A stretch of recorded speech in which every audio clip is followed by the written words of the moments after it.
Hello friends, आज हम बात करेंगे हॉलीवुड की सबसे बड़ी डील के बारे में जो अभी अभी अनाउंस हुई है। नेटफ्लिक्स ने वार्नर ब्रोस और एचबीओ को खरीदने का एग्रीमेंट कर लिया है $72 बिलियन में। ये डील इतनी बड़ी है कि इससे पूरा एंटरटेनमेंट इंडस्ट्री ही बदल जाएगा। तो चलिए जानते हैं कि ये डील क्या है, क्यों है और इससे सिनेमा और स्ट्रीमिंग की दुनिया पर क्या असर पड़ेगा। डील की बेसिक डिटेल्स पहले समझते हैं कि ये डील है क्या। 5 दिसंबर 2025 को नेटफ्लिक्स और वार्नर ब्रोस डिस्कवरी ने अनाउंस किया कि नेटफ्लिक्स वार्नर ब्रोस के स्टूडियोज़, एचबीओ चैनल और एचबीओ मैक्स स्ट्रीमिंग सर्विस को एक्वायर करेगी। डील का टोटल वैल्यू है $82.7 बिलियन, जिसमें $72 बिलियन इक्विटी वैल्यू है और बाकी डेट है। शेयर होल्डर्स को मिलेगा $23.25 कैश और $4.50 नेटफ्लिक्स के शेयर्स हर एक वार्नर ब्रोस डिस्कवरी शेयर के लिए। लेकिन ये डील अभी कंप्लीट नहीं हुई है। पहले वार्नर ब्रोस डिस्कवरी अपने टीवी नेटवर्क्स जैसे CNN, TNT को अलग करके एक नई कंपनी बनाएगी जिसका नाम हुआ डिस्कवरी ग्लोबल। ये सेपरेशन होगा 2026 के थर्ड क्वार्टर में।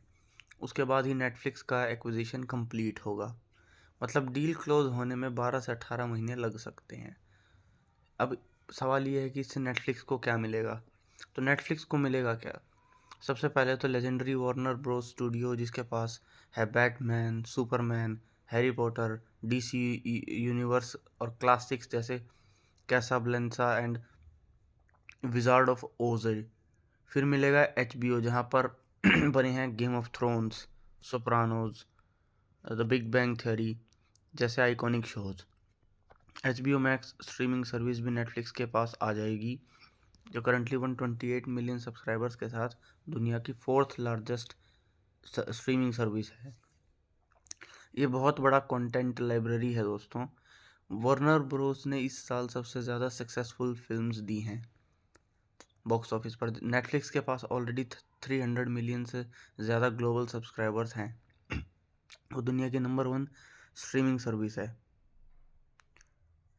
अगर ये डील अप्रूव हो गई तो कंबाइन कंपनी के पास लगभग 430 टू 450 मिलियन सब्सक्राइबर्स होंगे। ये स्ट्रीमिंग मार्केट का ऑलमोस्ट 43% होगा। अब सवाल ये है कि ये डील हुई क्यों है। वार्नर ब्रोस का बहुत ज़्यादा डेट था, बिलियंस ऑफ डॉलर्स का।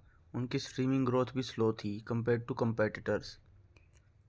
अक्टूबर 2025 में उन्होंने अनाउंस किया कि वो स्ट्रेटेजिक अल्टरनेटिव्स देख रहे हैं, क्योंकि मल्टीपल पार्टीज़ ने उन्हें एक्वायर करने में इंटरेस्ट दिखाया था। बिडिंग वॉर शुरू हुआ जिसमें 3 मेन प्लेयर्स थे, नेटफ्लिक्स, पैरामाउंट और कॉमकास्ट। पैरामाउंट पूरी वार्नर ब्रोस डिस्कवरी को ख़रीदना चाहता था, इंक्लूडिंग केबल नेटवर्क्स। लेकिन वार्नर ब्रोस को नेटफ्लिक्स का ऑफर सबसे अच्छा लगा, क्योंकि नेटफ्लिक्स ने सिर्फ प्रॉफिटेबल पार्ट्स, स्टूडियोज़ और स्ट्रीमिंग को ख़रीदने का ऑफर दिया है। नेटफ्लिक्स के CEO टेड सोरांडोस ने बोला कि ट्रेडिशनली वो बिल्डर्स रहे हैं, बायर्स नहीं। बट अब उन्हें लगा कि वार्नर ब्रोस का लेगेसी, कंटेंट लाइब्रेरी और प्रोडक्शन कैपेसिटी ऐड करके वो नेक्स्ट सेंचुरी के लिए रेडी हो जाएंगे। उनका प्लान है कि वार्नर ब्रोस को इंडिपेंडेंटली ऑपरेट करेंगे इनिशियली, और थिएट्रिकल रिलीजेस भी कंटिन्यू करेंगे फिल्म्स की। हाँ, विंडो कम हो सकती है लेकिन थिएटर्स में रिलीज होती रहेंगी। अब बात करेंगे इसकी कंट्रोवर्सी। ये डील इतनी आसान नहीं है। सबसे बड़ा चैलेंज है एंटी ट्रस्ट और रेगुलेटरी अप्रूवल। बहुत सारे पॉलिटिशियंस, इंडस्ट्री एक्सपर्ट्स और कंपेटिटर्स बोल रहे हैं कि ये डील मोनोपोली क्रिएट करेगी।